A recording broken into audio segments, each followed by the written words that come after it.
looking for the Drolta cosplay girls all night. If you up, smash that like button. Welcome to Black and Black Times Infinity. I'm your host, Cthulhu's Prodigy, coming to you live and direct from the Vista. Smoke me out, fam, with all the dankest of dank shit on my left. Oldest ninja in the world, old ninja. I guess you can get Blue Chew cheaper than gas station refills now. Yes. What? Right on 3,000. Mm-hmm. On my far right, engineering on the ones and twos, Chuck people out on threes and fours, Chronos. Hey, what's going on? We're back. Sorry about the wait, technical difficulties, a lot of them. QBBs. We're back up in here. I think we got a new, different type of setup, but It's the old setup. yeah, but different from what we've been doing the last, I don't know, several months, right? Yeah, yeah. Um, yeah. So let us know in the chat how you like it. Let us know if there's any technical problems. But let's start us on off then. Statistics or Statistics. that's Trying to us. get to them. Sorry, I was trying to fix your guys' level because it's kind of low for some reason. Oh, I could also just turn myself down to make it more normal. Listener of the week would be Maya Lowe. Thank you very much. You listened a bunch of times. Definitely appreciate it. And first in the chat would be Papa Bear. Thank you very much. Right on. Do we know Maya? You might know this Maya person. I don't think so. No. Oh, right on. Even Well, I better. know some Mayas, but not with that last name. Okay. the point is, she knows us. Now she Um, does. Yeah. Now I'm about to say now she does. She didn't uh, before. old ninja, you got something to pour out on the ground, on the floor? On the ground. Drop it down to the flow. Drop it real low. Yeah. Hold on. Because I was busy trying to work on our audio on my side. I didn't do tweets or whatnot, so I'm getting that out the way really quickly. Okay, so pouring out some Colt 45 this week. Because last week we didn't get to it because I wasn't here because I was dying, and I beat Father Death again or Father Time. One of those two. Uh, we're gonna start out with Suzanne Summers or Somers. I believe it's pronounced Somers. Born Suzanne Mahoney out of San Bruno, California, out of the Bay. She was an actress, businesswoman, and health spokesperson. Some folks have dubbed her the first influencer, which is a debatable topic, which we may or may not talk about today. Probably not. But as an actress, biggest claim to fame was the role of Christmas Chrissy Snow on Three's Company. 90s kids will remember her as Carol Foster Lambert from the show Step by Step. She's written over 2 dozen books, including a couple of autobiographies, cookbooks, and diet books. In the 70s, she appeared on shows such as Magnum Force. She's in a pilot episode of The Love Boat, actually. Uh, she was in the George Lucas film American Graffiti before she landed her role on Three's Company. She had a huge falling out with her co-stars of Three's Company because she had asked to be paid as much as John Ritter, who was the lead of the show at the time. So this caused all three actors to not speak to each other for 30 plus years. She was She on. posed. Oh, What's up? sorry. I was gonna say she was on the first few seasons of that show, and not the latter seasons. Yeah, she's on the first 2 or 3 seasons. So if you watch the show, which I believe you can watch streaming now, you can see her being phased out to the point to where she was uh, on the show less and less, and then like it got down to where she was just a phone call on the show, Yep. and whereas you could just hear her voice through the from the speakers with the audience there, because they had live audiences back then, and then they recasted her with the different blonde lady. So yeah, where was I? Oh, so she had posed nude for Playboy magazine in 1970 when Giggity. she was a struggling model and actress, but she did it. It was a test photo shoot for the magazine. It wasn't actually the photos weren't actually published at that time. She was accepted as a Playboy candidate in 1971. and but she declined to post news at that time before the actual shoot. Then she went on TV and said she denied she ever posed for Playboy, but her test shot got posted anyway without her permission. She ended up suing Playboy and winning like hundreds of thousands of dollars. In the 90s, Summers became the spokesperson for the exercise equipment, the Thigh Master. Yep. She would later appear on Dancing with the Stars and on Oprah. She had some controversial views on cancer treatment as well as a practice known as bioidentical hormone replacement therapy. She died on October 15th, one day before her 77th birthday. That's always kind of sad when you die right before your birthday. Or on your birthday. Yeah. At least on your birthday you made it. You know. Oh, yeah, come full circle. I guess so. But also you didn't. Yeah. Well, no, you did. Part of that day you were alive. Yeah. No, You're. I will say this though, she was in the 70s, early 80s, and whatnot, like unquestionably like the Hollywood it girl from TV in terms of Three's Company and whatnot, and even like with the 90s show, like you alluded to, folks still thought she definitely had it and was a baddie, you know, for her time and day. So, dude, even at 60 years old, she still looked younger than 90% of her peers. yeah. So she looked like she was 30 when she was like 65. I mean, that's a stretch. I mean, that's an exaggeration, yes, but I mean, she still looked.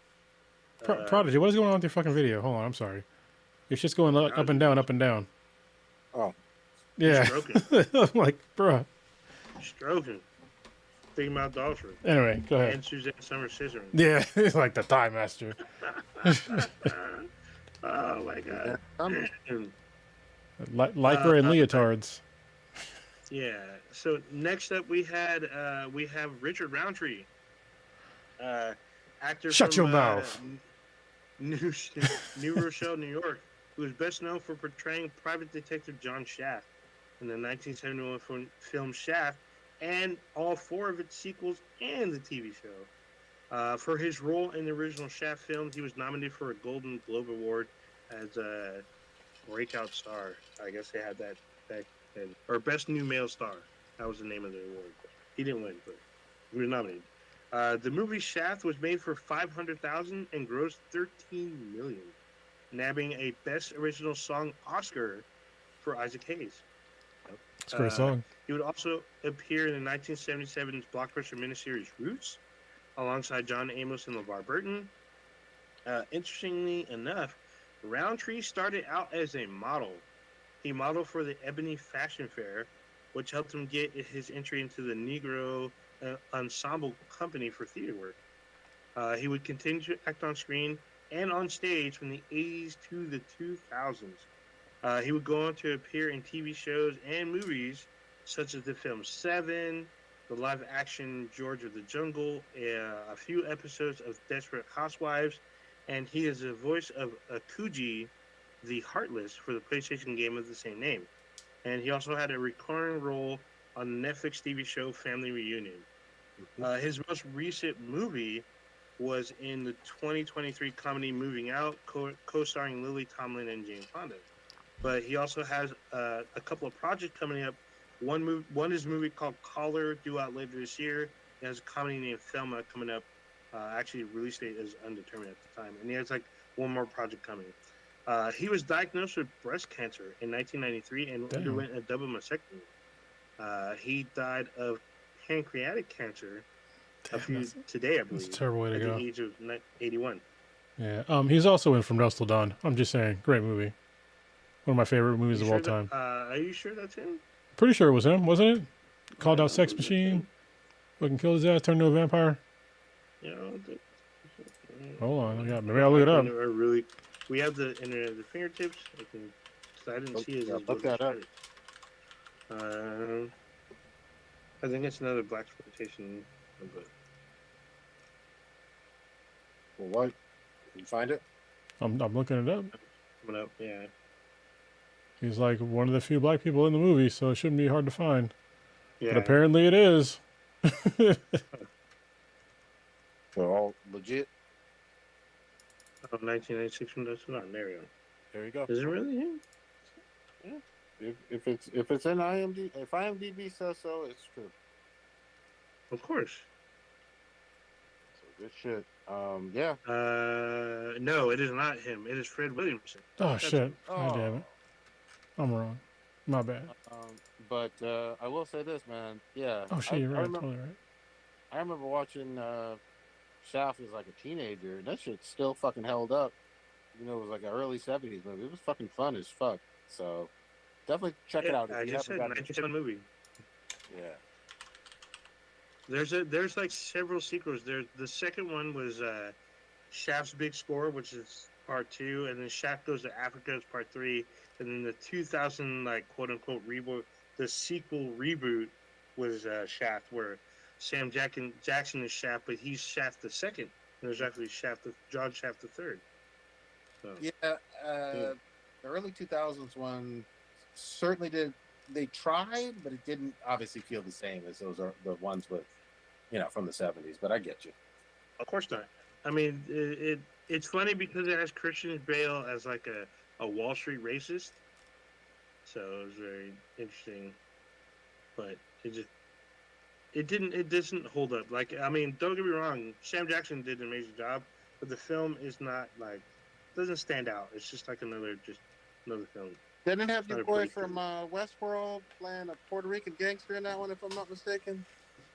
Oh yeah, fucking Jeffrey Wright. That's Yeah. Commissioner Gordon in the Yeah, Batman. exactly. Yeah, he's in that, and then so funny enough, A Train from The Boys plays John Shaft the third. Oh shit. Yeah, he's part of the little trio they have. So he is John Shaft the second, obviously his son, but he's like he has like a really weird mushroom cauliflower fucking haircut, which I thought was hilarious. But it is what it is. Mm-hmm. But I've never played a Kuji the Heartless. I've heard of it, but yeah, it's him in the game. Hey, he was Hammer. All right, that's where I fucked it up. He wasn't Shaft. He was Hammer, which is kind of similar, sort of. He was a black guy that played an action role. My bad. Mm-hmm. People are gonna be so fucking mad at me right now. Yeah. I'm screaming in chat like shoot angry keyboard words like what the fuck? Patrick's already fucking talking shit. Yeah. Yeah. No. Sorry, no.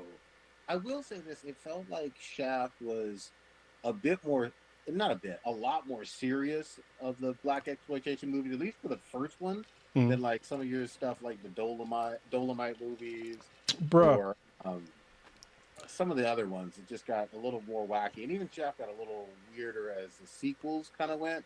But that first one was dead fucking serious and shit, but fun and actiony. Like, man, that shit, yeah. Yeah. You know what's funny about Dolomite is that my parents, they had me, we sat down to watch it like when I was like a kid. And I guess they just totally forgot about how fucked up that shit was. And I was just like, I was like, oh, he's like coming out of jail in the first movie. This is very interesting. And he's wearing fucking platform shoes and he's slapping hose and shit. And then they were like, okay, we're going to turn this off. I was like, all right. I ain't like to let you watch it. Yeah. They just forgot. Like, holy shit. Yeah, nothing about Dolomite is for kids. Nothing. No. Not unless you want to learn how to be a pimp. Yeah. Mm. Yeah, Dolomite was wild. Oh, hold on. There's a couple other RIPs. Are you done with the RIPs? Yeah. Okay, there's a couple other ones. One is from today as well. There was another mass shooting. Surprise, surprise. This is America. In Lewiston, Maine. Over, I think it was 22 people have died so far, and a couple of dozen people are injured, and the guy's still at large. Surprise, surprise. Another AR style weapon and a white dude. So. You said Maine. Wow, I almost never in heard Maine. about anything happening in Maine. All right. Yeah. Anyway, which is, it's fucking sad. So my heart goes out to everybody that's affected by that because it's fucked up and it seems to be a regular occurrence in America for like a very long time now. And also, I want to give another whole bunch of RIPs to those who lost their lives in Israel and Palestine because it's in the thousands.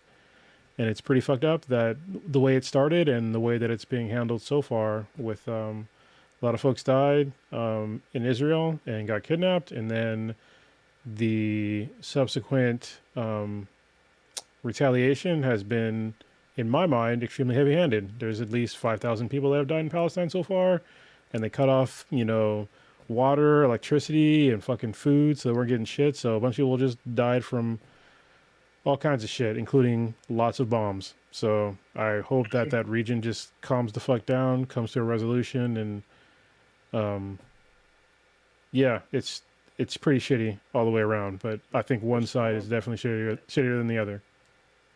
Yeah. All right. Yeah.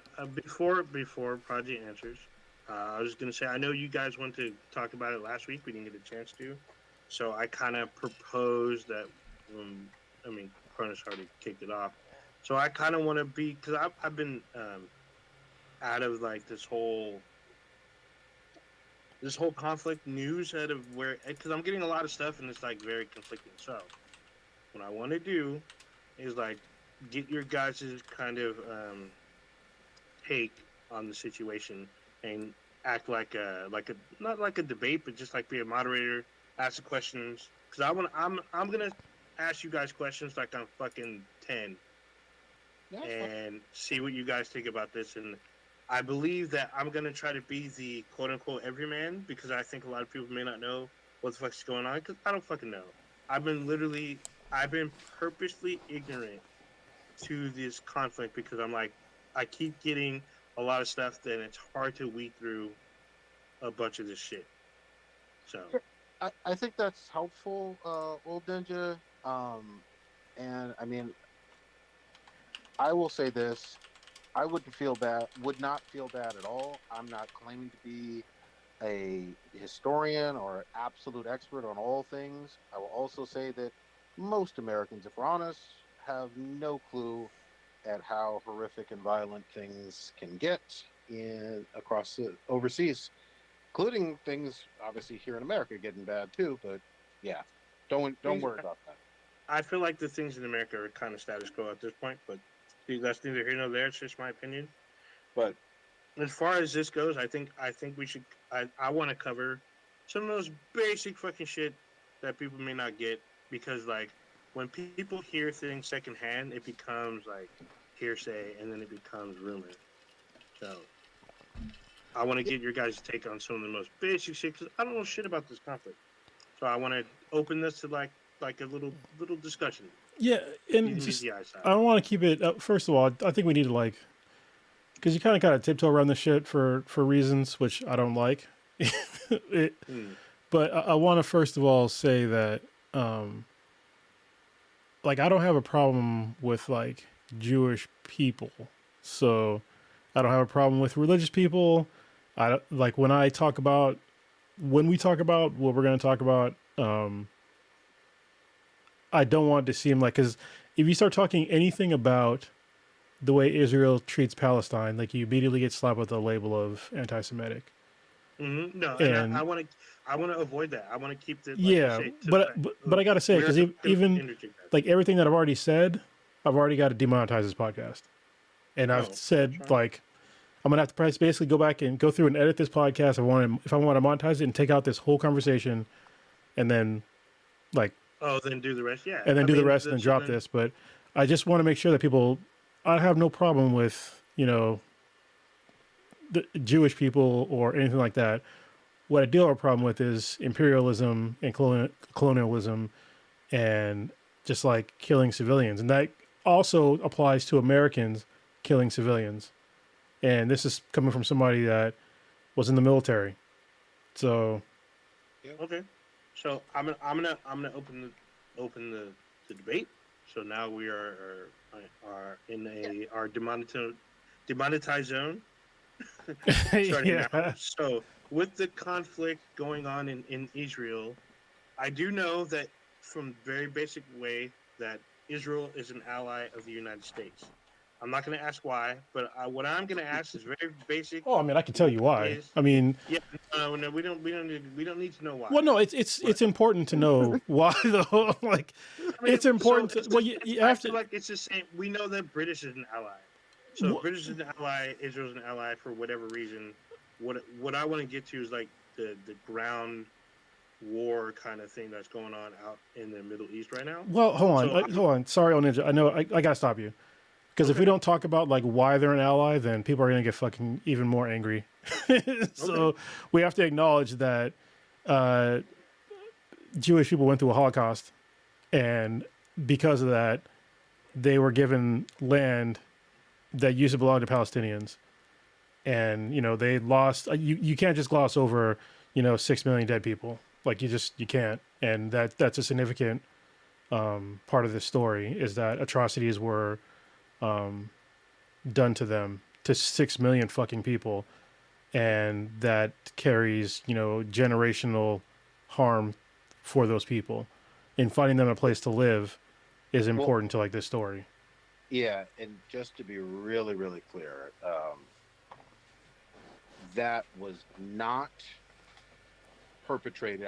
Obviously, we all know this, but nobody in Palestine was actually doing the Holocaust. That was a German Nazi thing. So, Right. yeah, just because you never know what people do know or don't know. Some people have never visited Holocaust museums. Some people have, you know, not studied that part of the World War II history. But I just want to be really clear that it was certainly the Nazi Germany that did that heinous, foul crime against humanity with the Holocaust. It That's was, true, but we also can't like ignore that when Jewish people got their land, they had to fight for it, and they had to fight a whole bunch of Arab countries when they moved there, when they got to move there. So I think that that's something that people will kind of gloss over too. Like it wasn't like a peaceful thing where they just got like this plot of land and it was just like okay, like you're good. No, like lives were lost during that time oh yeah, period. plenty of lives were lost. I mean, here's the other thing too. I mean, again, there's mythology. There's some facts. There's some people still alive. All I the land of Palestine was given over by the British, um, and because they owned it after the Ottoman Empire fell and all of that. I will say this: don't believe anybody that tells you that it was completely empty, because that's just fucking false. Yeah, Yeah, yeah. and there are people who believe that those fucking lies. That's just flat out propaganda bullshit lies. There's literally some people still alive, old people, or people who were very very young children that do remember and whatnot. There certainly were people living there. But I'm gonna fast forward a little bit more to current events. We haven't even talked about this, but yeah, it's Gaza and the West Bank are under occupation. They don't get to wait, wait, control. wait, stop. You Yeah, this is mentioned where he's. Gaza. Yeah. Yeah, you need to before we go into what's going on. I think you need to, or both of you, should explain to people what is, I believe it's pronounced Hamas or not Yeah. hummus, but Not HA hummus. is yeah. So is it a acronym or is it like what is it? Is it a people, a terrorist group, It's a a government language? it's a government entity in Gaza. So they were voted in. I forget the year, but they Oh, were voted in by the people. oh six, Yeah, a long time ago. For some people, I mean, well, no. Let's 06 be isn't that far a long time ago. no, I'm just saying. no. Hold on. Let's be completely fair. If we're talking about during the George W. Bush administration in terms of for elections, that's a long time ago. We've had quite, we had 2 terms for Obama, 1 term for Bush, and now into Biden. That that's a while ago. right, 2007. Okay. Papa Bear put it Okay. in. So, for the people who may not know, what is Gaza?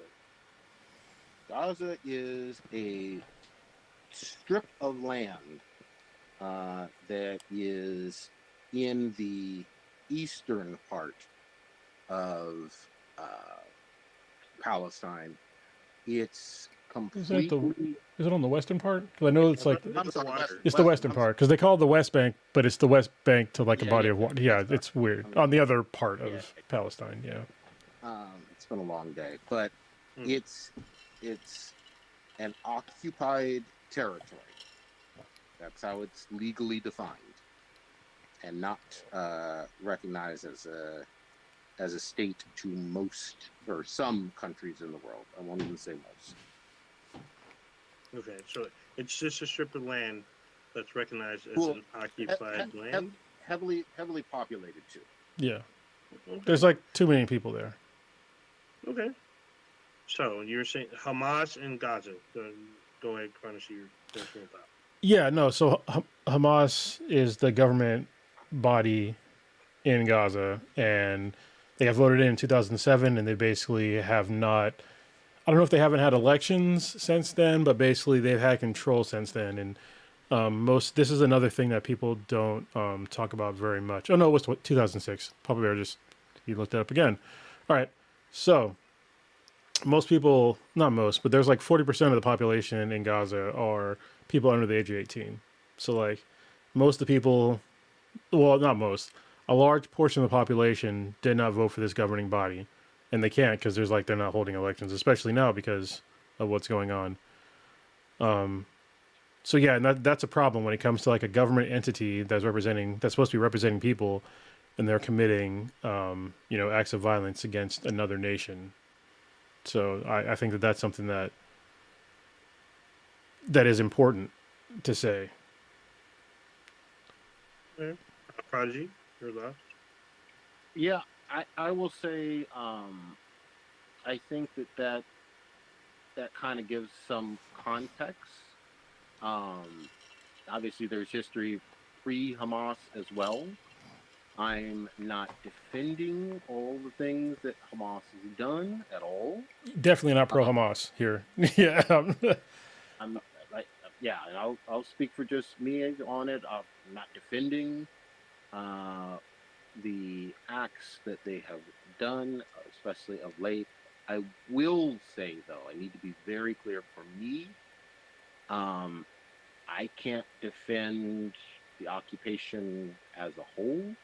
I can't. I do feel that the occupation is certainly not a neutral, but a very violent occupation, and there certainly have been thousands killed, Oh hundreds. shit, Blue's here. Oh shit! Ooh, Hey guys, it's your boy Boozy. Hey man, I know you haven't seen me on the podcast for a while, but Are you in Gaza now? no man, fucking you remember homegirl from the Villain podcast or Villain panel we did?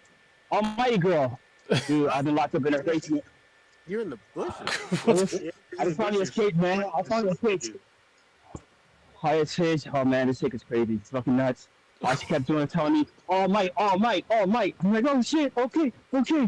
I had to jump on the podcast to check out the recording. Dude, what the I fuck? can't stay too long, man. I gotta get going. I gotta get fucking going. Blue, you But need to get to a safe place. Safe place. I need to get to a safe place, man. I need to get to a safe place. Oh shit, she's coming. I gotta go. All right, God damn, that was that like was a the worst like time he could have came in. that Like was a seriously, wild-ass cameo. I love that. yeah. Holy shit! Oh my god! He popped in. I choked on my yak. For Yeah, those of you who are Okay. just listening, I'm not thinking. yeah, that was good shit. Good to see. Always good to see Blue. That was wild. But yeah, I mean, back to current events and shit. I think that it's disingenuous to claim that everything started from a violent standpoint on 10/7. That's just complete horseshit to me. Wait, 10/7, is that a date? Yeah, 10/7 is a Okay. date when there was a kidnapping and killing of several Israeli citizens by Hamas. That's who's claimed responsibility, and that again, my issue, and this is things get framed depending on who's telling the news, but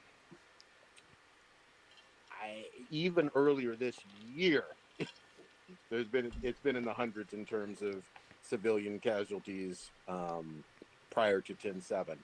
So obviously it became much more of a earth-shattering event in terms of people paying more attention and all that. But and I've been going back and forth with friends about this for a long, long time since before this. But yeah, Well, I 10/7 there was an attack. There was violence prior to 10/7. There's been much more violence after that. But yeah, I think if we're going to talk about this war, you can't not describe the occupation of the West Bank and of Gaza. yeah, it's a lot. I think that when people, if you don't pay attention to what's going on over there, you might think that what Hamas did was like unprovoked. But if you look at like, if you just Google like children killed, Palestinians killed in Palestine, either in Gaza or on the West Bank, just this year, you'll see a lot. But that is not. I'm saying that, but it is not an excuse to like what Hamas did. Like I'm not trying to say that it's okay to like go in, because if I say that, then I can't say my problems with, you know, the violence that happened after Hamas attacked Israel. You know, like I have a problem with both sides of the violence. Like I wish that there was a better solution there for that. And there are plenty of solutions that are out there, but at this point in time, neither side is going to come to an agreement because one side did a horrific act of violence and the other side has now retaliated with, in my opinion, sort of not even sort of like disproportionate amounts of violence. So like I said, there's been 5,000 people that have died at least so far on the Palestinian side, and it's not contained to just Gaza. Jesus Christ! I mean, we had a fucking old man in America stab a child to death, a 6-year-old, and stabbed his mom. Like that's fucking crazy. And then after that, you had somebody that killed a Jewish woman in America. They don't know who the fuck did it yet, but I'm just like, dude, like. So before Project chimes in, I want to add a little bit of context about the killing of the child. So the killing of the child was an Israeli child, if I'm not mistaken. A Jewish, no, it was a Muslim kid. Muslim? Yeah, it was a Muslim child. Yeah, I don't know if he's from Palestine. The attacker was a white man, a white male American man who got upset. This is his testimony. He was upset about what was going on in the conflict, and he found the first Muslims that he knew. He knew they were Muslims. He didn't know them personally, but he went up to the kid and stabbed. He knew they were in his neighborhood. That's why he knew they were Muslim. He didn't know them personally, but he stabbed a 6-year-old child 20 some odd times, 20 plus times.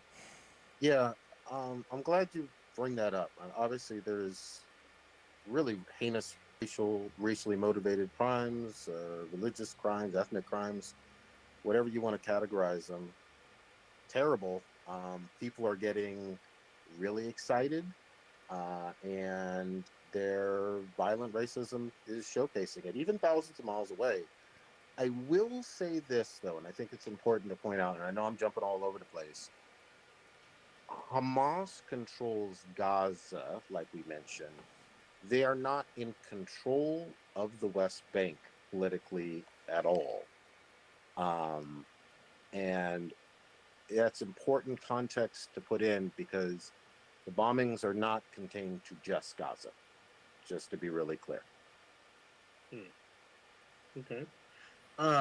So if Gaza controls or Hamas controls Gaza on the West Bank, so is Gaza considered the capital of Palestine or no? No. No?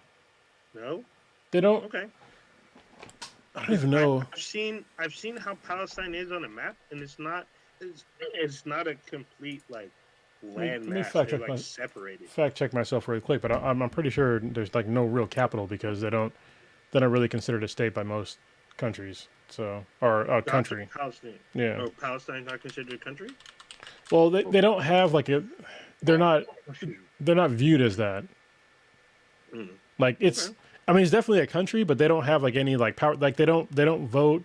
They don't control most of their own land. So. And nor a lot of the resources, including, as we've learned, as most people have learned very recently, the electricity or water, or the airport. Ramallah it functions as the capital city, but Palestinians dream of Jerusalem being their capital, but Jerusalem is controlled by Israel. So Israel. Mhm. yeah, so that's the whole conflict comes in. Like it's like, it's like it's a lot. Yeah, Okay. yeah, Yeah, I mean, I know that Jerusalem is considered to be the capital for multiple religious groups, not just one. So, yeah, yeah. Just um, really quickly say this too. I don't know how this gets left out. Um, there, there are Christian Palestinians. hmm, I know people like to pretend that there's none, but there are Christian churches in Gaza. Some very very old ones.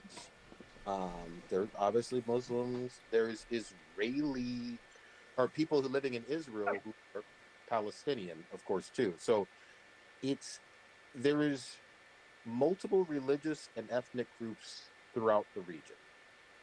hmm. And one last thing too, Gaza shares a border not only with Israel but also with Egypt, which is important as well. I Yeah. see. So, has Egypt joined the conflict? No. No. So, Egypt, Cairo. not only has Egypt not joined the conflict, they've quadrupled down on not allowing humanitarian aid or refugees to uh, enter their country. They blocked that. Well, oh, sorry. So either today or yesterday, they opened up some humanitarian aid trucks to come through into Gaza, Yep. which is kind of strange because I know that Americans are the U.S. has sent aid there as well, which is kind of weird. It's like, how do you know send billions of dollars to Israel, but then also send humanitarian aid to Gaza? Like to me, it's very strange. Well, So, I will say, I will ask this: is the aid from the government or from a private organization, like the Red Cross or some shit? I mean, look. yeah. Because I can see that happening, like government aid going to Israel versus private aid going to Gaza. Well, and just to also say this too, it's an active, bombed out war zone, and so some information is going to be a little fuzzy. Just to point that out, there's plenty of journalists that have died. So Yeah. Oh, So the U.S. is definitely they're sending $100 million worth of humanitarian aid to Palestine. yeah, okay. I feel like that is an insultingly small amount. Yeah. Um, I, yeah, that feels like a drop in the bucket for as much destruction as they've witnessed over the course of the last 3 weeks. Yeah. I just don't get the. It's a very inconsistent message. I think. It's like I don't want to give. I don't want to trivialize it. I was gonna say something it would just trivialize it. Yeah, Mm, No, I don't want to do that. that's okay. but I get the sentiment in terms of what the entire fuck. And sorry for those who think this is thousands of miles away, which it technically is on the map. I get that. This has a lot to do with U.S. foreign policy, uh, how we view aid. We've already talked about it. We've talked about it for over a year and a half now, almost. Ukraine has gotten hundreds of billions of dollars as well. Um, there's a lot of struggling Americans. I'm not playing oppression Olympics and we got it worse than folks getting bombed right now. I'm not saying that, but I am saying that who gets aid, who gets money, who gets U.S. funding is something that all Americans should be aware of and give a fuck about. It's not like this weird trivial thing of who cares? Just shrug your shoulders. Nah, it's important. It's still U.S. taxpayer dollars. Yeah. hmm So, with aid going to I guess both warring factions, Um, there's been accusations of a bunch of war crimes and whatnot. I don't want to get directly into that, but um, I do want to ask, how do you two, in your opinion, think that the violence could stop? Like, what could be a solution to this conflict ending? How to end the violence? Well, you could have what's known as a ceasefire. Yeah, That would ceasefire. Yeah, but for a ceasefire to come to terms, they have to come to some kind of agreement. So, Well, I mean, here's the thing for me when I think about when it comes to retaliation with violence, right? For me, it's what do you from Israel's end, it's like how much how much violence do you want to inflict upon people in Gaza? Like, what is the proportional response? We've had, I think it's around 1,400 people have died in Israel from the horrific attacks from Hamas. We've had over 5,000 people now in Palestine that have died. Most of them were likely civilians. How much more damage do you want to do to the people of Gaza? And also, after you do this, what do you expect is going to happen? What are your plans after you stop? Is your plans to talk to Hamas? Or is your plans to try to root out Hamas? Like, how are you going to do that? Are you going to do like, I know they keep talking about a ground offensive, but ground offensives, when it comes to these sorts of fights, are going to be very high in the casualty range on both sides, especially on the civilian side.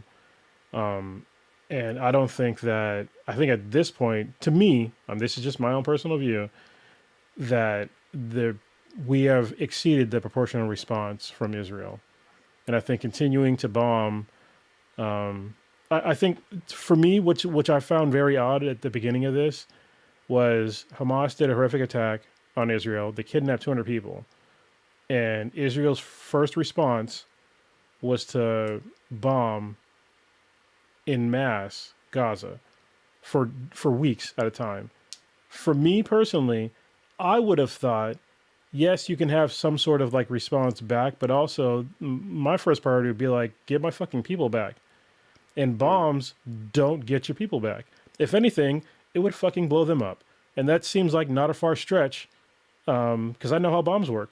Like, they, hold on. I like, think your average adult understands how fucking bomb works. yeah, I think I think if Israel would have like actually tried to get their people back, I think that would have been better as far as like a response. But I just didn't see that. Like, they didn't.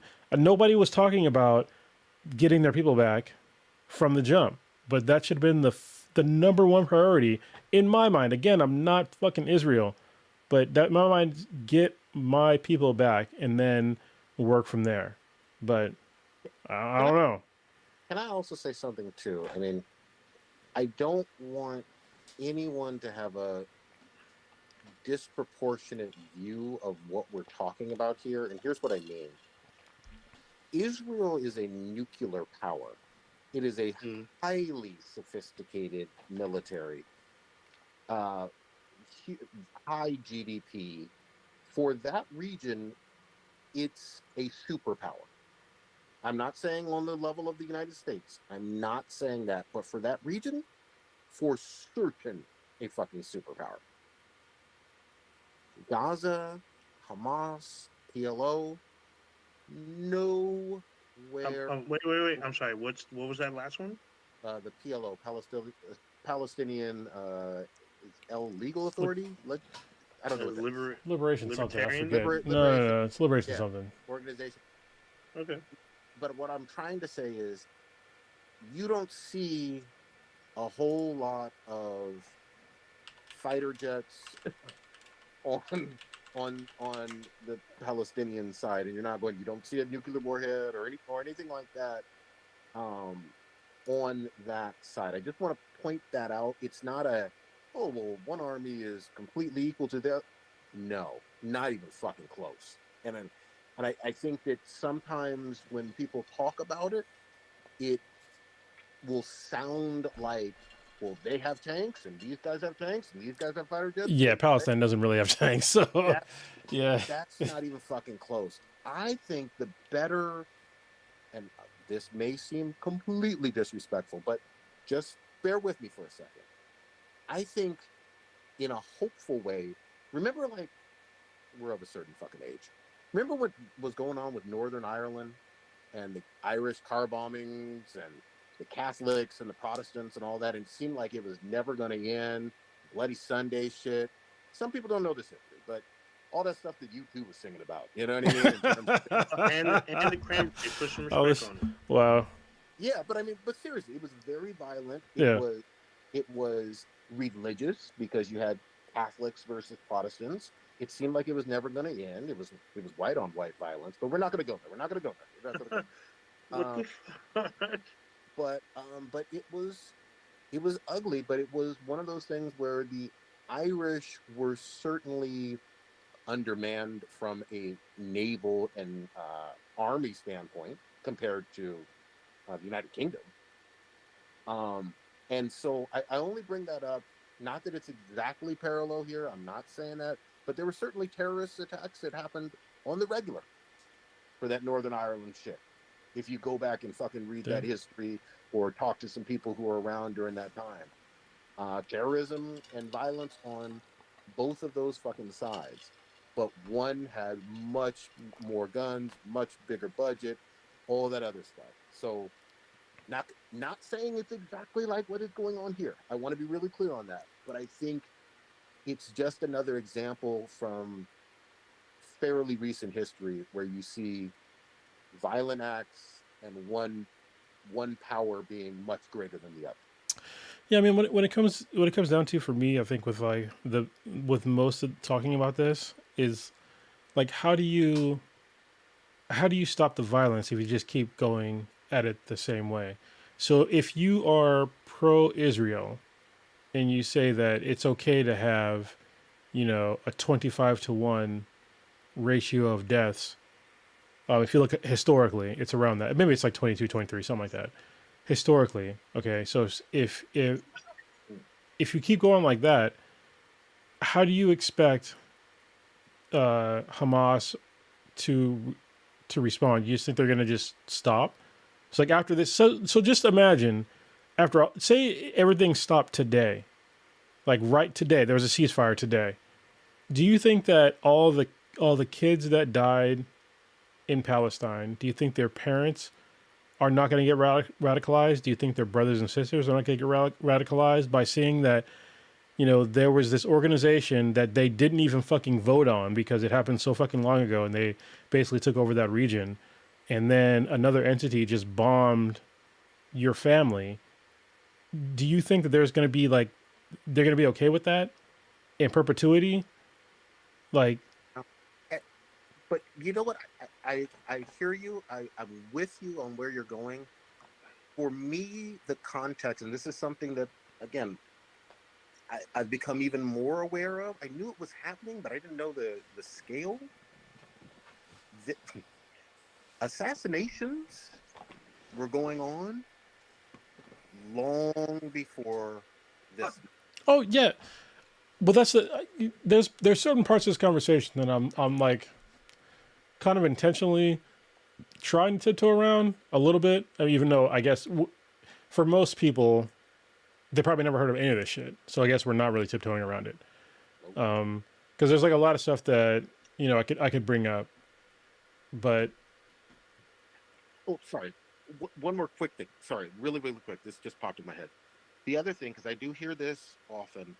Well, why would they vote? They being Gaza and Palestinians vote for this extremely violent militant group they back in weren't those always days? violent. Yeah. But they didn't have exactly the same charter back in '06. That's one Yeah. thing. And secondly, and I think this is even more important, there have been non-violent Palestinian resistance movements, multiple of them that most people never hear about, most people never read about, most people don't care about. but there's been multiple over the decades. And I think that's important to point out because there's been a false narrative. And we even saw it during 9/11. We all remember this time because we were fucking adults. But literally, the stereotype of you're brown, you're Muslim, therefore you are and always will be a terrorist.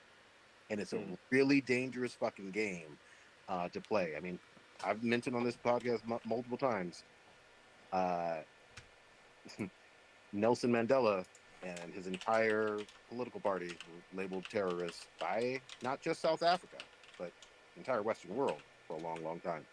All that is to say, just be aware that there's a much, much longer history. I'm going to put some links to some books after this, but there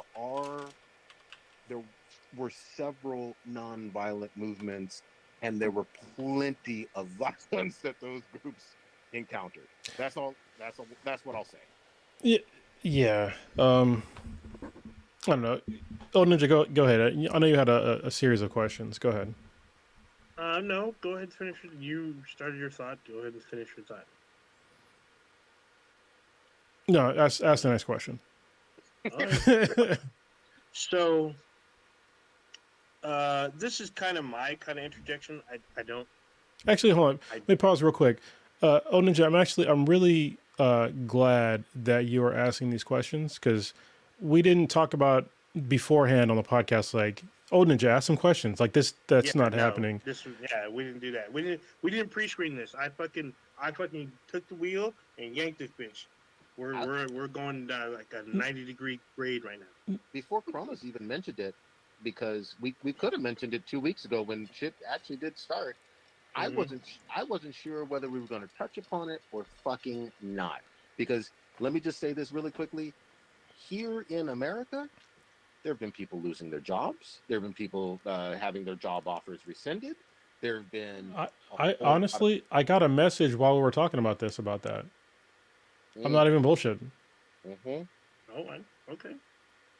I've received no messages, but I'll probably check something. You don't work for a large corporation that supports I'm talking about, that definitely supports one side. So okay, your work message. I thought we got one. No, I didn't get one from work, but it's just like warning me to like, be careful what I say. You say, yeah. I mean, there's been I've heard of what project you're talking about. I've literally seen people put like literally one sentence out, either one way or the other, and then literally the next day they're jobless. Well, that's why I said, like this podcast, like the audio and like the other, like the actual official video won't have this part of the podcast in it. Yeah. So, but just to point out for anybody, freedom of speech folks, and I'm not saying the government's doing the censorship. I understand that difference. These are still very scary times to have literal discussions, about things. Yeah, that's why I had to get that ridiculous. I don't want to say ridiculous. That's why I had to get the preamble before we even talked about this because it's like I'm not anti-Semitic. It has nothing to do with the Jewish religion at all. But I do have a problem with proportional responses when it comes to certain things. Well, and then what's funny to me though? You can critique and have issues with the policies of any government on this planet. I don't have to like Chinese policies, Indonesian, Canadian, Californian policies. We've talked about politics and policies multiple times, but for some reason folks want to act like, oh, well, you can't talk about this country's policies and politics, even though there's a direct tie to U.S. taxpayer dollars. Yeah, I can go off on a fucking wild tangent and a very serious tangent about how, Christian politics here in America are really fucking up people, especially women right now in America, and that will not have any fucking backlash. Well, maybe a little bit from fucking crazy people, but I can call them crazy people. You know what I mean? But I don't attach the violence that is being perpetrated to the Jewish faith at all in Israel. I don't tie it to that. I tie it to mainly their government, and I don't. They might happen to have a certain religion, but I don't really give a shit about that. Like that is not in my mind like at all. You know what's amazing too? They want you and I and people listening to this to believe wholeheartedly that there's no dissent even in that country, even in the country of Israel. Yeah. And that's bullshit. There's plenty from some of the Orthodox community, from some of the left wing there, from some of the right. There's always going, if it's a free country, free society, there's going to be dissent on, hey, maybe this policy isn't the best one. We shouldn't have done it that way. That's what naturally happens anywhere if it's a free and open society. Yeah, Now, I think yeah. if you listen to this podcast, and you want to be like totally fair, I would employ all of you, implore all of you. Yeah, you're going to employ them? You're going to. No, no, I'm not paying you shit. I'm going to implore all of you to listen to some podcasts where they have, and I want you to listen to both sides from the actual people that, first of all, that lived in the kibbutz, that got attacked by Hamas, and hear the horrific tales that they told you, how they had to run. They have fucking safe rooms all along near the border, probably in like most of Israel. They have safe rooms in like almost all their homes that they have to hide in just in case rockets come in, just in case something happens like near the border. And I listened to those stories first, okay, and I listened to how they have like their own like little personal like chat rooms where they would see where Hamas was coming through their neighborhood and they couldn't get into their safe room, so they burned down their house, and how these people were getting suffocated by the smoke in their safe room because of this horrific violence, and they saw their family members either killed or kidnapped by Hamas. All right, that's fucking infuriating, and it's terrible. And I have no, I don't like. I'm very anti-Hamas. Like those terroristic events that happen, they're fucked up, and that shouldn't have happened. But I also understand the circumstances, but it doesn't matter. Like you're fucking up entire communities and families and shit like that. But then I also listen to the people that lived in Gaza and listen to what happened to them. They had nothing to do with Hamas doing those events, and listening to how they had to. A lot of them they're getting together with their families and staying in the same house. So if they happen to get bombed, they'll all die together because they don't want to live without the rest of their family members. And this has happened. You can look up, there's whole entire bloodlines in Gaza right now that are fucking gone because of these, because of the counteroffensive. And these are people that they didn't do these things. They didn't attack Israel, and that's fucked up. So like both sides are fucked up, and I just hope that if you're going to be on one side or the other, like listen to both sides. Please listen to both sides. Yeah, and my feelings. I will say this. I feel like there's. I want to be clear on this. I feel like when you are occupied, killed often, and have lack of basic human rights for decade after decade after decade, and there's been multiple attempts at peaceful resolutions or nonviolent movements, I don't think it's reasonable to say that that's going to stay nonviolent indefinitely forever. I know that some people hate hearing that. I know, but I think there is a human nature to be like, holy shit, enough is enough. Now that's not saying go in and kidnap or blow up somebody. I'm not saying that, but there is going to be a human reaction to, goddamn, my fucking life and my family's life is completely controlled and miserable, and I can't do a goddamn thing. And my grandparents couldn't do a goddamn thing, and my parents and my cousins and my. It's a fucked up world, and I remember very vividly. Yes, it's on TV, so I get it's not like walking through there for myself. I remember when Bourdain visited Gaza, Yeah, yeah, and my eyes got fucking opened back then. In terms of, I mean, just checkpoints fucking everywhere. Snipers that don't just look. Oftentimes, especially given the track record of death, take folks out. Sometimes children out. Sometimes old people out. Can't go out too far to fish because you're gonna get fucking sniped. There's some horrific shit, and that's why I say it's not it's ahistorical to say 10-7, 10-7, 10-7. Nothing happened prior. What's wrong with these people?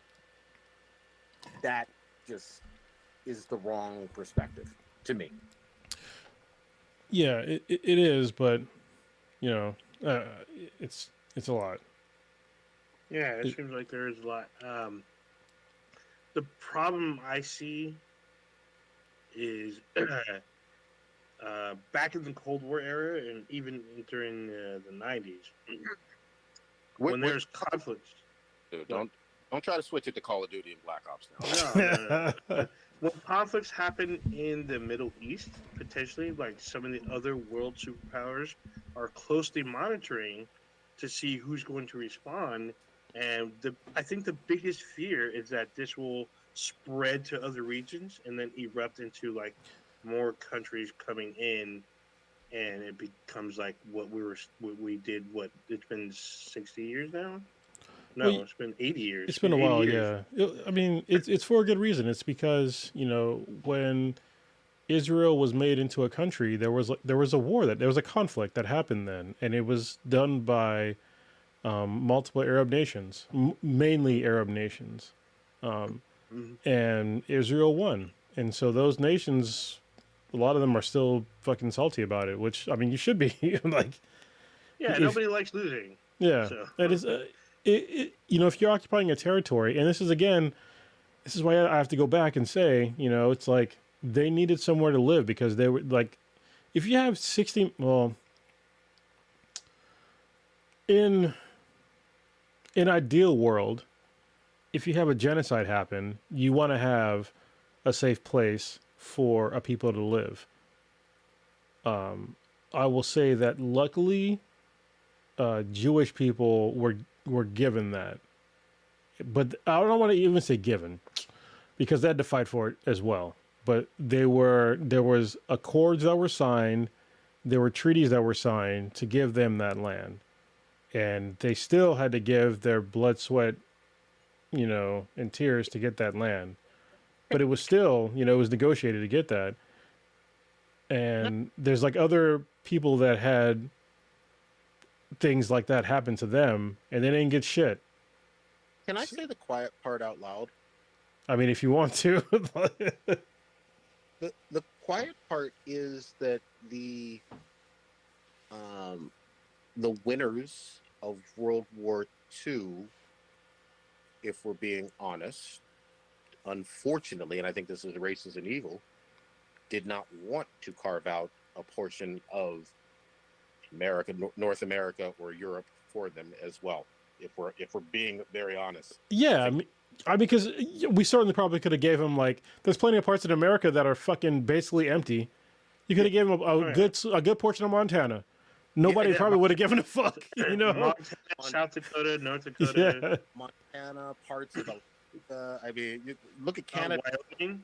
Canada has less people than California. Like, okay. Well, we have to be honest as well, though. These places in America and other places in Europe or whatever, there's no religious importance to those places. Oh yeah. But I don't really give a shit about religion, so. completely true. All I was trying to point out is that there was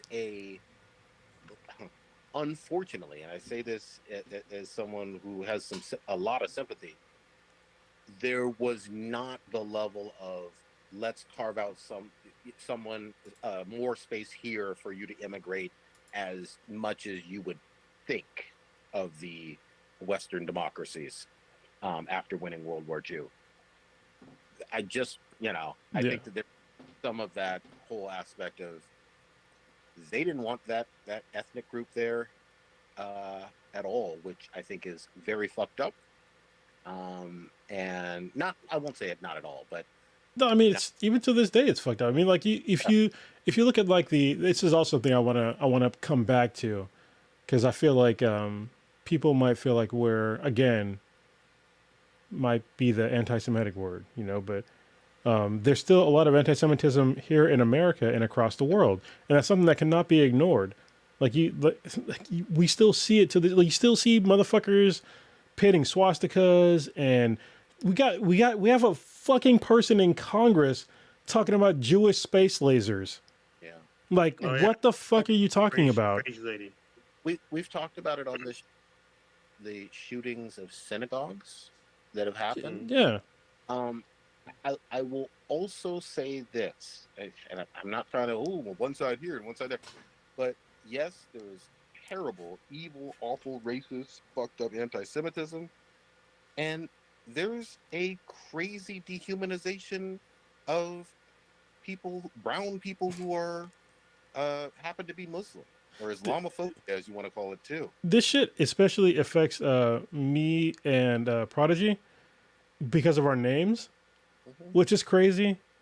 I Yeah. so I'm not gonna say my name on the podcast, but I have a name it's in Arabic, okay? And when I used to have security clearance after 9/11 happened, I would still get randomly fucking checked, quote unquote, on flights, and it was like me and some obviously Muslim guy because he's wearing Muslim garb, and it's just like, dude, like, are you serious? Like, if you look at my name, you can tell that I have a clearance, but it was like every single goddamn time for like 3 4 fucking years.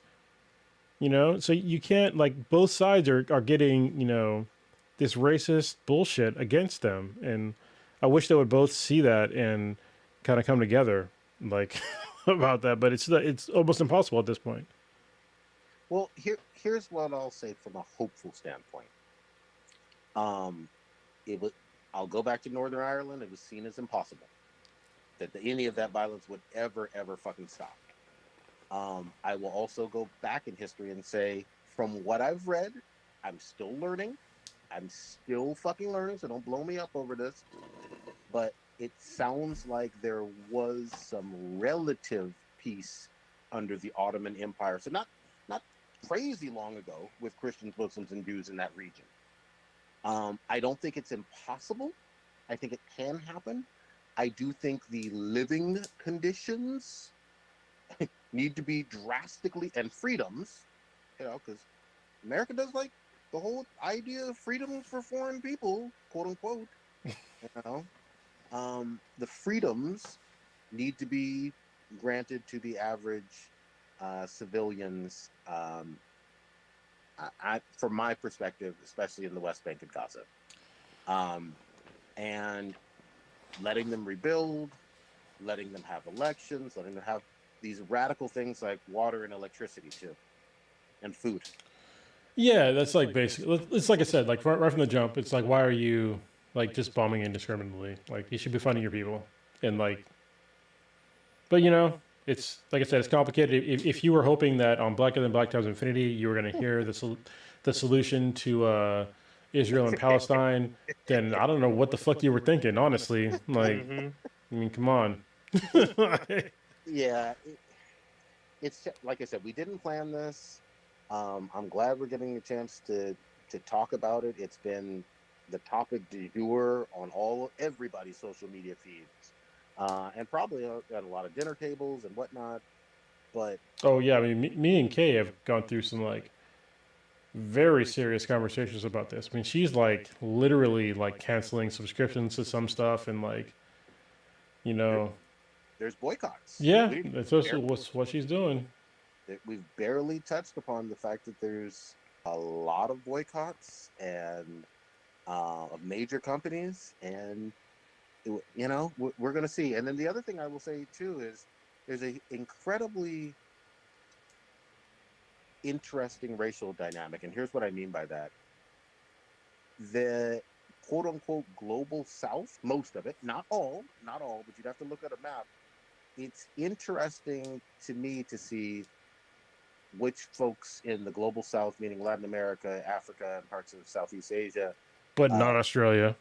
yeah, but not Australia. Well, except for the indigenous people in Australia, then they're definitely the global South. But yeah, it's very interesting. Most yeah, it's really interesting. have a certain take. It's on almost like it's just fucking brown people. Yeah, that's very interesting.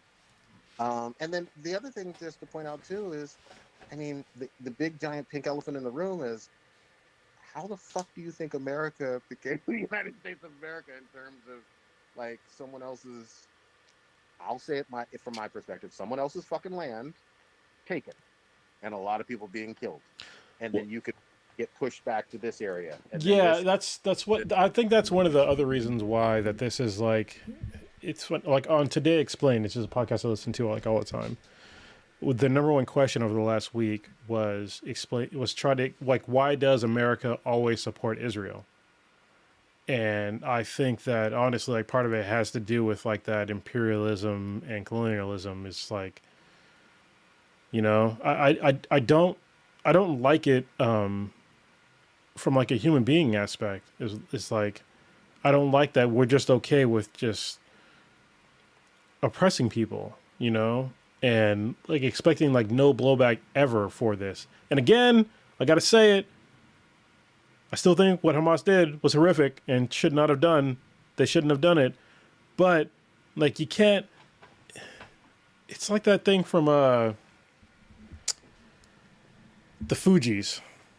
You kick a motherfucker, 5 times. You're gonna let you kick him 5 times. You know what I mean? But you break off his feet. There's gonna be no more kicking. Like, that's like the very condensed version of it. But like, you can only kick somebody like so many fucking times before something happens. And you just, I don't, it's amazing to me that certain people think that you can just keep fucking somebody up and they're not going to do something. And then, they know, Hamas knows that after what they did, this is also what's even kind of more disgusting to me. Hamas knows that what they did was going to have a huge blowback on their civilian population. Like, they know that. Yep. And they obviously don't really seem to give a fuck. They've given up some of the hostages, but 5,000 people that they're supposed to govern have paid the price. How many of them are actually Hamas? Probably very little, because I don't think like the actual Hamas organization is that large, and they definitely were precision strikes. Yeah. Listen, and it's all about perspective too, because I'm someone who, I like U.S. history and I like kind of Western Hemisphere.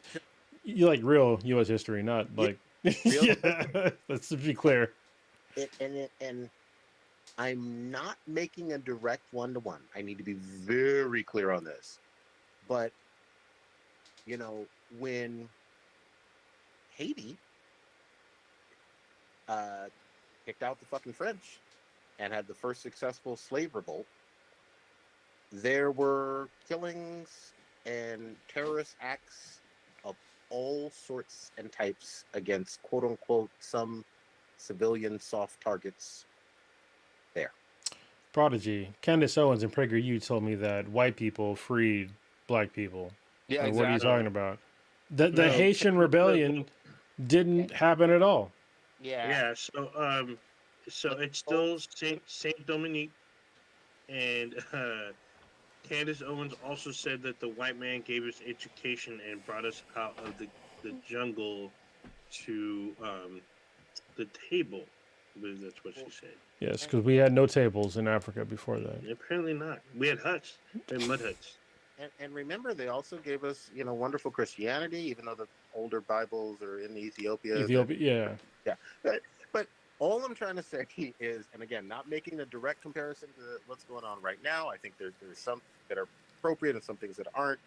All I'm trying to say is that there have been times throughout history that there have been horrific acts of terrorism and violence against civilian populations.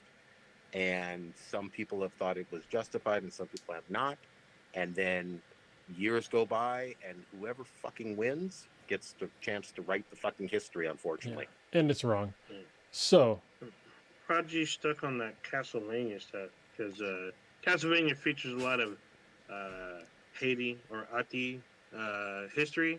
And of course, he's going to somehow bring up Drolta eventually. okay, At least we 3 can. times before we end. We should definitely segue because we need to get an actual part of the podcast that we can actually show and get actually some money for. It'd probably be like 15, 30 minutes, maybe. Old Ninja, did we help you at all sort of understand this? This is actually, for me, and I hope for a lot of people, I mean, there's a lot of people in the chat. The chat's been going crazy, especially with Papa Bear going off of ad. So I haven't reiterated any of his stuff, but I mean, he made some pretty good points. But any comments? He wants to throw out. I can't see it right now. No. I mean, he had a lot of stuff. He's few comments. Yeah, so, they're not disparaging. To be clear, he's just, he has said some stuff, and Oh, actually,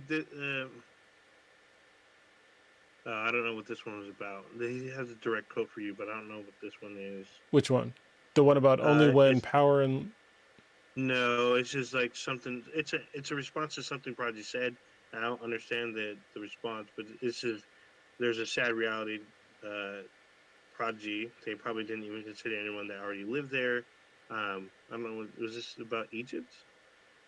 I don't know. I don't know. Yeah, see, I don't know what it is. Okay.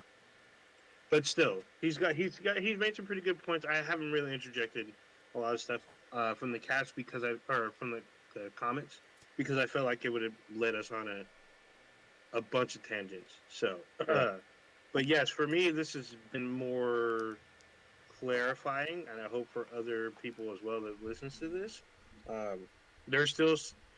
I still feel like there's still some muddy water, but as far as going into and researching this conflict, I feel like this was enough for me to understand what was going on and get a better grasp of what's going on away from home. Oh, sorry. He was talking about putting the refugees in Palestine.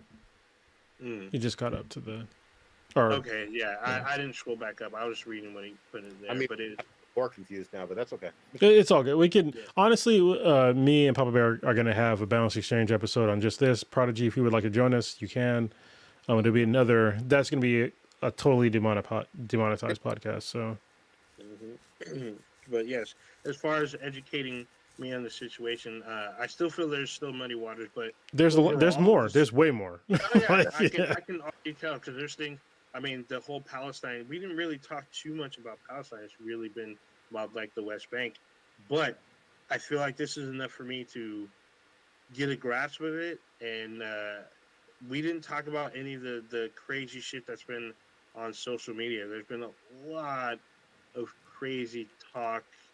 There's been a lot of lies. I mean, to be honest. There's been lies as well. See, that's the thing. I don't think people know the truth in the lies because most of the people in America, they're not from there, and the people that are from there, they're busy trying to communicate with their family. Well, from what I've seen. So let me just really quickly say this, and I know we have a bunch of examples, but states benefit sometimes from winning the narrative war. And oftentimes the truth is found out a long time later. And then I'll also say that there's a whole lot of dead journalists that have been trying to report on things that are no longer alive. So I really quickly just want to also say, Hold on. There's also hold on before you even say that. There's a whole lot of Muslim journalists that are from prominent news outlets that you haven't seen for weeks. It's almost fucking magical. mm, Like, exactly. Mm. and there's a reason for that, and I don't like that. I'm not Muslim, but I can definitely give my opinion, and I would think that if I work for an organization and I want to give my opinion or actually just state facts, and they just like silenced me from like my job like that, I'd have a problem with that. But some of these guys are just like, who's it? I think the guy's name is Mehdi Hassan. I haven't seen Yep. that dude in fucking forever. Ever Yep. since it started Yeah. Oh no. from No, no, no, no. MSNBC. Where the fuck is he at? Yeah. He and quite a few others did get taken off the air because, of course, you can't be unbiased and report and do your job while being Muslim and brown. But I, I will also say this. I want to be really, really clear. I don't have time to explain it. Uh, fuck almost, in fact, just about everything that President Biden has done to exacerbate the situation. Um, there's been a whole lot of lies out of his fucking mouth too. A whole lot of walking back of shit. Yeah, the 40 was it the 40 babies that got beheaded? Yeah, Was it? I don't forget the number, but yeah. yeah, he was extremely reckless, and I don't think it was innocent. I think it was on purpose. It was fucked up. There's been a lot of fucked up things that have made it worse that he has done, and a lot of young people, you know, some of those polls are fickle or whatnot. Young folks are not fucking with him even more since this has happened. So Yeah, so that puts us in like so are we done with talking about this specific cuz I got to put a fucking I got to put a fucking timestamp. Yeah, I'll do it for you right here. This concludes our Yep. conflict in the Middle East. So we're at wait, I got to find my fucking timestamp now. What fucking time? Okay, an hour and 22 minutes in. Jesus fucking Christ. Yeah. well, So All right. felt good to I talk. see. Yeah. I mean, project's getting fired up. I want to take the wheel again. We got to talk about some shit that all I keep hearing is from you fuckers today, or actually the last 2 days. It's been everywhere. I can't fucking scroll past shit without people saying it. No, it's not the conflict in Gaza and Israel. It's about motherfucking Spider-Man 2. Everyone's fucking talking about this motherfucking shit. I do not currently own a PlayStation 5. I'm waiting for the new units to arrive before I purchase one. But everyone's playing this shit. There's already secrets and Easter eggs and plot reveals and fucking metrics and all kinds of bullshit. I know Cronus has a game. Prodigy, do you own the game? I do not yet. I plan on getting it. It was one of those things where my 13-year-old absolutely loves Spidey, and I said, "Hey, you give me a slightly better grade in this one class, and we'll buy the game, and you'll have your save, Get and I the have fuck mine." out of here. Buy it for you, bitch. What are you doing? I know. I am almost about to, but Just I was. Because then he'll I get it. But Yeah. it's not just, but it should be like 2-3 classes, like 3 A's, Oh yeah. whatever the other two are, and then He's done. I'm really proud of him. He's done really well in everything. There's one class that he needs to get up, and hopefully that'll be next week. okay. So, okay. All right, so y'all missing out. If you have a fucking PS5, you need to own Spider-Man 2. This is, I will say it, even though it's like the new thing. This is the best Spider-Man anything ever. Like, I'm just gonna say it.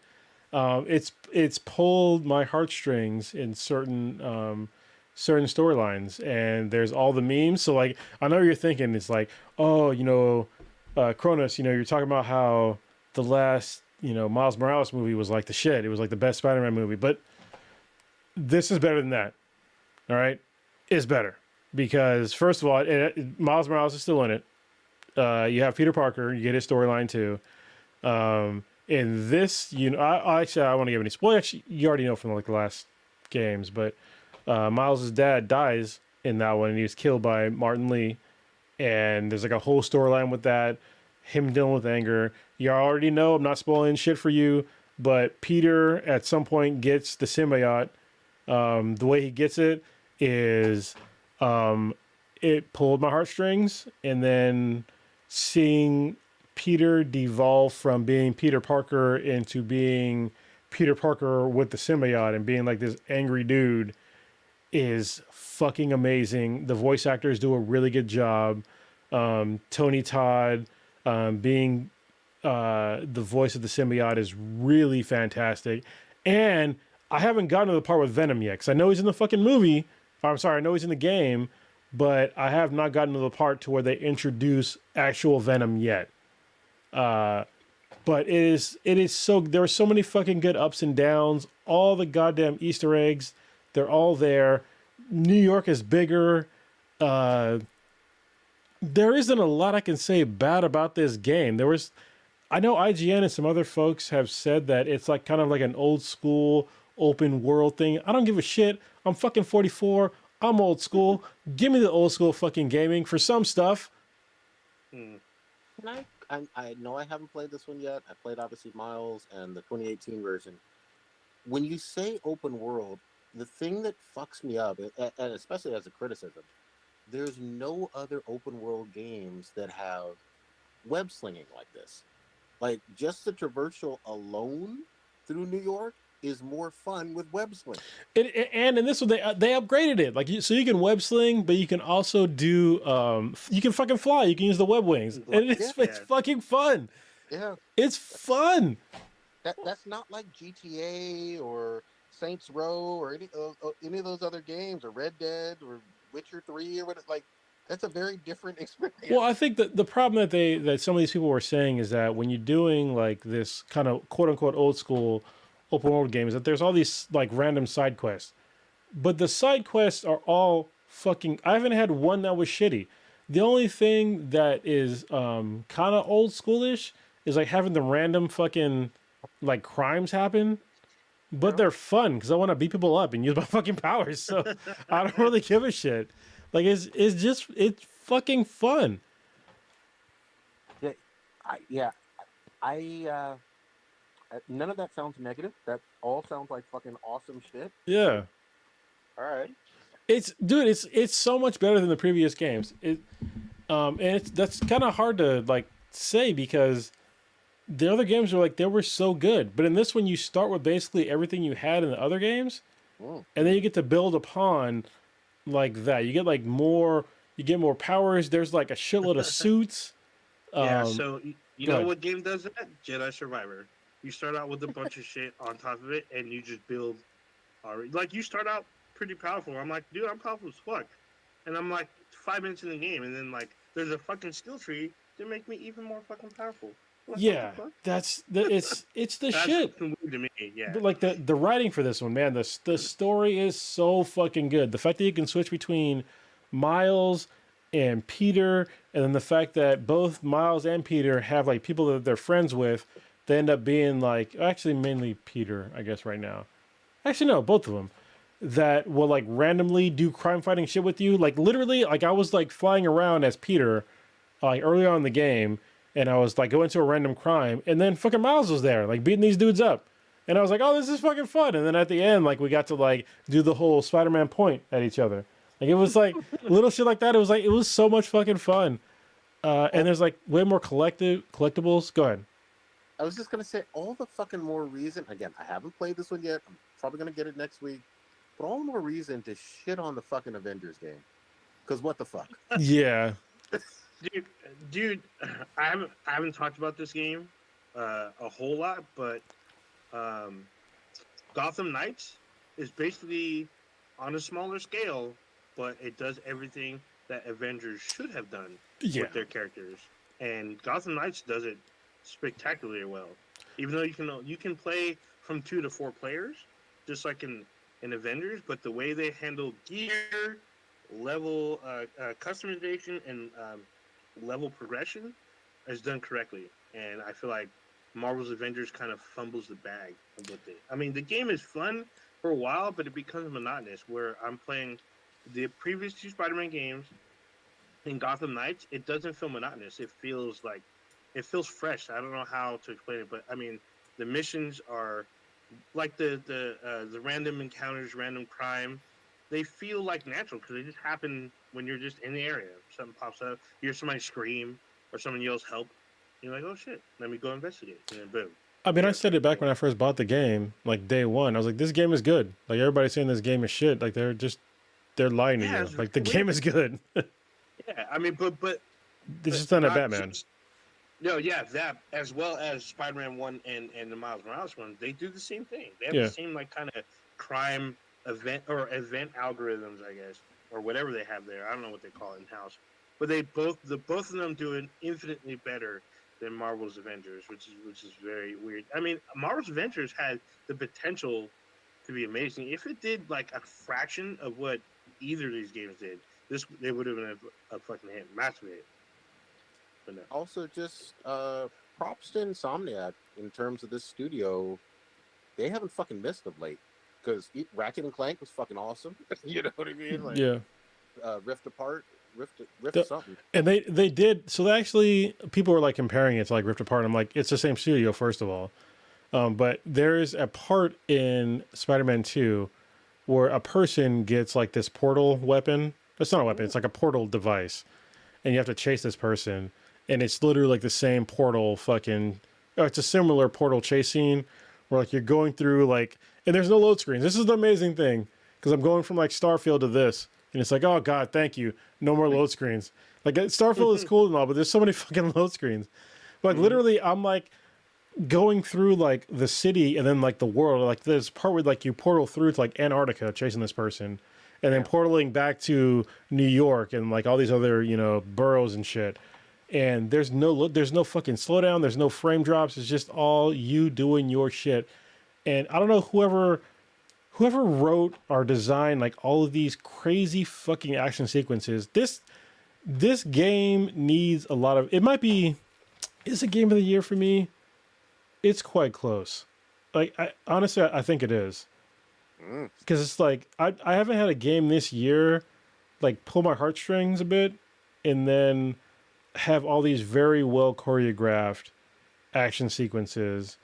And Craven is a really, really good protagonist, or not protagonist, but protagonist, right? That's not the right word. I think so. Antagonist. There we go. He's the bad guy. He's a great bad guy. Hearing his whole backstory is great, and I'm still not even through the game yet. Like the whole ups and downs with like the personal lives of Miles and Peter are great.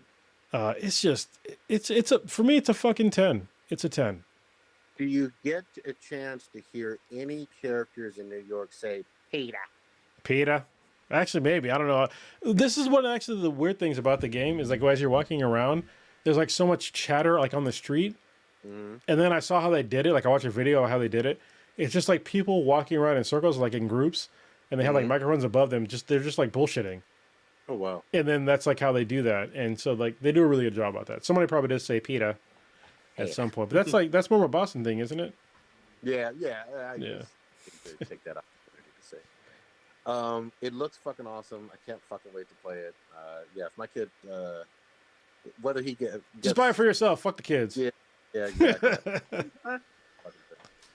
Oh, I don't know if I told you, but my oldest is going to be here on Saturday.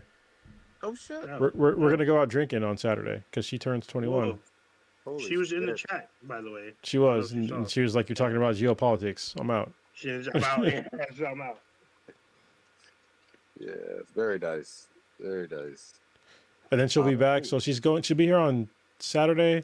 She's going to go on a cruise on Sunday, and then I pick her up again on Thursday, and she'll be here for another couple of days. So maybe we can have a dinner or something like that all together. Let's try. But yeah, you guys do your thing. Definitely on Saturday because I think we got plans on Saturday. But after that, let's try. I'd love to see her. Yeah. Been way too long. Holy shit, man! It feels like, for those listening who've missed significant chunk. It's gonna seem short, but trust you me, we did a full session. We did This a isn't yeah. short at all. What are you talking about? Well, it's not. I have to edit out like the most, like the vast Oh majority yeah, of this okay. podcast. You're right. You're right. I will say this: can we save Gen V, even though it's fucking amazing? Oh, yeah, it is. Oh yeah. Because I just watched it last night. Fuck yeah. wait, so there was a new one last night? There's an episode No, tomorrow. I caught up last night. Yeah. So I was 2 episodes behind. Okay, yeah. I caught up last night, and new episode. So I think episode 7, which is second to last, is tomorrow. So I'm gonna say it in my way really quickly. We'll go over it next week, but are there multiple R-word people R-word people. assaulting people? Oh, Character. Oh, wait. If you're saying what I think you're saying, there's only one. Okay. There's So multiple in my mind, but all right. Okay. no. So, there's no multiple. if you're listening to this on audio, this will not be a short podcast. It'll just be short for YouTube. Yeah. So Yeah. this will probably be like maybe 20 minutes, 30 minutes maybe. Holy shit, that's not bad. But but what I might do is I'll just section it out and then put on the stuff that we can, and then just demonetize that too. Yeah, exactly. Hey, and we're doing our best. Don't send no fucking hate mail. It's just us as outsiders looking. Yeah, hey, if you want to send us hate mail, I'll explain to you why. As a black person, I have a problem with colonialism and people that are being oppressed. So you take that for what you will. I don't give a shit like what your background is or what religion you might happen to have or where you're from. I have a problem with people getting oppressed. Oh shit! I just know I'll say this. I know pensions are super fucking high, and it sounds all corny. There's a lot of people. I'm not talking about over there, but there's a lot of people that just need some wellness checks right now. Some fucking hugs. Like here in America, I'm talking about. People are fucking stressed. But in any event, I don't want to go back down there. Hold on. Before we end it, I forgot to talk about this. Sort of along the same lines, but not really. Sort of, I guess, because it's about people that some of the fucked up that happened in America that people probably forgot about. George Takei wrote a comic book, or he had a book that got made into a comic based upon a story, a graphic novel, and it is They Called Us Enemy. Oh, and this is a true story. I saw it on Twitter. Yeah. He made a comment. Yeah, about the hardcover. So there's rumors that they might make that live action now. I mean, they should, because this is probably something that if you're a younger listener to this podcast, you might not have known that during World War II, they put a bunch of Japanese people in America, Japanese Americans, into internment camps. Yep. So, and he was one of them as a child. So, and it's pretty fucked up. And I hope that stuff like this is not forgotten. And real quickly, just in case someone is not familiar with that history, it was for nothing. Yeah, they didn't do shit. But they didn't do anything. Didn't do anything wrong. They just had suspicions just because they were the wrong ethnicity. So it was fucked up. Yeah, I'm glad you gave a shout out to that. I want to read that one too. Maybe I'll pick that one up myself. All right, Old Ninja. Are we wrapping it? Yeah, I think so. I think. Okay. Yeah. I got to pack because I got a house. Forgot to tell y'all. Oh, congrats. Yeah, Oh, we closed, congrats, so yeah. we'll be in I next didn't month. get that information. Yeah. Oh shit! Congrats, man. Old Ninja, what you got popping this week? God damn it. So what I wanted to talk to you, because we were talking about briefly, is we're talking about Gen V. I'm not going to go deep, but I watched more of Foundation. Cronus, you need to be watching this. So I read the books, but yeah, I'll watch. Yeah, no, fuck the books. The books. I mean, the books. Okay, yes, the books are great. I've never read the books. I've gotten pieces of them. How do you know? The books are fantastic. Sci-fi fucking gold. I'm saying you gotta watch the show. Because the show. I know. Yeah. You read the books. I need to know what you, because the books is like turned into a series eventually. Yeah. And I want to know your input, because if I feel like they are trying to do a good service, but I feel like there's certain things that are missing. Because I know in the second book, there's a character that shows up, and like I just saw a brief instance of this character, and it was very crazy. It was very wild, but it's like a huge foreshadowing Well, for I the mean, rest of the series. I mean, I watched the first one. It was good, but it's different, obviously, because I mean, the protagonist is a woman, but it's okay because it doesn't need to be a man. Yeah, So I mean, yeah, yeah. Like it's like now there's like a co-protagonist, and yeah. they have Empire, and I know they probably changed up a couple things, but the main bad guy for book 2 was introduced in season 2. So I was like, oh shit, this is fucking, and like you see him, and like it's weird because you kind of see where he ends up, and then you see his start. Actually, what I'm really interested in, because like later on in the books, well, probably not even later on, kind of early on in the books, there's like a society of like, I don't want to say trans people, but they're like people that don't have sexual organs per se. Oh, they haven't been; those people haven't been introduced. They're So very androgynous. So okay, it's going to yeah, make a lot of people that live in certain areas very angry. But this is like back in like a long time ago when he wrote this book. So yeah. This is written in the it's written a while ago. this is a while ago. But they're focusing on this like woman who is supposed to marry Empire at the moment. Mary She's very Empire. interesting. Hmm. Yeah, That's see, weird. he's supposed well, not Empire. He is Day. So if you don't know, if you ever read Foundation, I guess there's this emperor. He calls himself Empire, or they call him Emperor over the centuries. But he clones himself, and so he has 3 versions of himself that rules over the galaxy. So Okay. they have dawn. It's dawn, day, and dusk, but they're all Cleon, and it's like Cleon the 17th they're on right now, or some shit like that. So so day is courting a woman that would be is potentially supposed to be his wife. I mean, they're not married yet, but she's been invited to the house. There's all this shit going on because the original genetic material donor, Prodigy, the you're doing original it again. Cleon. Stop. Yeah, so he is tainted, I guess, and so they're talking about like having actual children now. But then it's very interesting. Did That's they? why I need you to watch this. Okay, yeah, because what you're explaining is like it's a word combination of like 2 different things. But anyway, go ahead. Yeah. Like, So I'm going to Tahoe on Saturday for like a day, for like a Halloween event. So I'm leaving that morning, I'm leaving Saturday morning, coming back Sunday afternoon, because from the Bay, Tahoe's like 4 hours. So I'm going up with a couple of friends. We're doing our Halloween gig at one of the hotels out there, and You- should be wild times. You better And then fucking lungs healthy, bro. Tahoe is elevated, man. You talking don't about give a going fuck. 8,000 feet in the air and your lungs? Yeah, exactly. I did a If I Spartan die, Beast I there die. and got hypothermia. Yeah. Yeah, well, it's starting to get cold up here, and finally now. I know a lot of people, but I don't really do well with the cold. I've been playing Gotham Knights. I had a little mishap today because we're trying to do crossplay. So apparently, crossplay only works for Xbox and PC, and potentially, I guess, the Switch, maybe? Because I guess Gotham Knights coming to the Switch in like It's a a couple fucking months. word combination. Yeah, I don't know. I guess there's some issue with PlayStation. They don't want to crossplay the game or some bullshit. Yeah, I build it don't on know, we'll see. PlayStation. Sure. Yeah, I don't know. We'll see. Well, it's only on PlayStation 5, which I do not own yet. Playing the Halloween event on Modern Warfare before Modern Warfare 3 is like to me is like a precursor to fucking Modern Warfare 3, because there's zombies and shit. There's demons.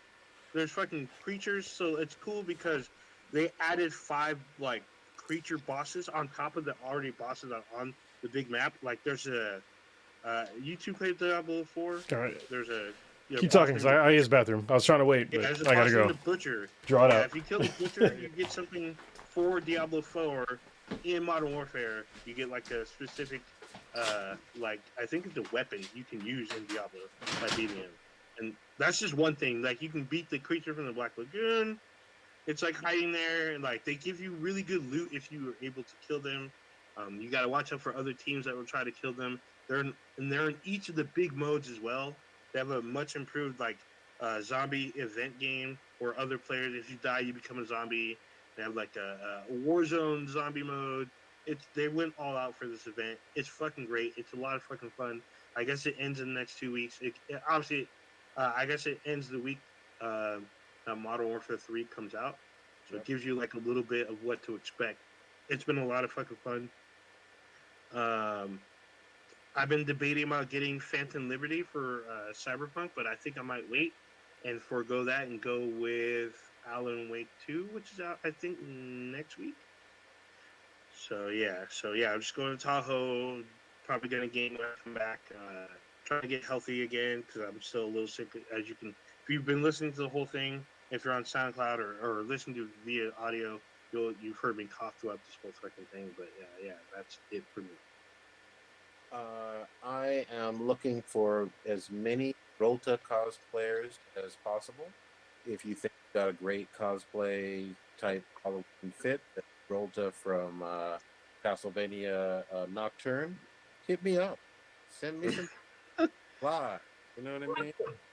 This fucking guy. Respectfully, of course, but just respectfully. Wow. Respectfully, I just like that character. I think this character is really, really cool. It'd be nice to see some people dressing up as her. It's basically Halloween weekend. I think I'm going to go on Saturday to a Black Arts Festival. Wait, where? Here in San Diego, so it should be interesting. Oh. Other than that, I finally got a chance to watch another Evil Dead movie with my teenage son, who fucking loves. We saw Evil Dead Rise, which was awesome in the theater, and he was like, "Yeah, I want to watch 2013 Evil Dead." And I was like, "It's fucking spooky season. Say less." We fucking watched that shit. He was like, "Oh shit, this is wild." Sorry, try to hurry. I didn't zip my pants up. Hopefully you didn't see it on the fucking podcast, on the video. Damn, really gonna get demonetized. My bad. Dick's hanging out and shit. I'm just kidding.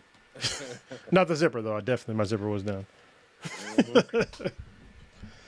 You know what's wild, too? And maybe everybody's different with this. I don't just pee out of, like, just the zipper. I think that's... Hell no. Okay, yeah. But there's some guys who do that. What do you mean, wait, people, like, leave their belt done and the button up and they just zip? No. No. I feel like there's shit that can go wrong where you can get, like, the beans above the frank. Yeah. No. Yeah, like, that's not happening here. Yeah, that's not happening. I feel like that's too much. I feel that's potential damage right there. Yeah.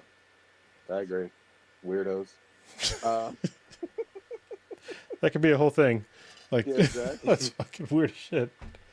Kronos, what you got for? You mentioned you got your eldest coming in town. What else you got? Yeah, so eldest is coming for her 21st birthday, so we're gonna hang out in downtown San Diego. Should be fun. I'm gonna try to party like I'm 21 again. So I'll probably die on Sunday. I was about to say. No, I've got a very seasoned liver. I'll be fine. But we closed on our house last week, so we're still living in Chula Vista, same zip code, everything. I'm moving like basically less than 2 miles away from where I live now, but it's a bigger place. The Infinity Base will no longer be an external structure to the house, which is kind of fucking sad. It'll be in the house again, but I'm looking forward to it because I'm not looking forward to the mortgage payments because they're going to be high as Snoop Dogg. But hopefully within the next 6 months, the interest rates will go down and that'll be okay. But we need a more stable situation in our life right now. And I'm looking forward to that part. Other than that, yeah, I'm just playing Spider-Man 2. I'm going to be packing. And I'm looking forward to the new house. So, but y'all won't see the new house. Or the Infinity Base probably won't change until like November... or maybe December. Fucking 6th. You won't see anything different, except for like boxes maybe in the background, until probably December 6th. So. It's shit. Well, Old Ninja, I already did mine. Take us on out. All right. You just experienced a delayed potentially brief, depending on what platform you're consuming is. Black and Black Times Infinity, the dankest podcast on the internet. Check us out anywhere and everywhere you consume your podcast, listen to your podcast. Yes, that's iHeartRadio. Yes, that's Amazon, or not Amazon. What the fuck? My fucking thing. Oh, Apple Podcasts. Yes, that's Stitcher. Nope, not a Uh, Stitcher because that doesn't exist anymore. Apparently, I thought Player FM was the one that died. no, Stitcher died, which I was very Oh, surprised about.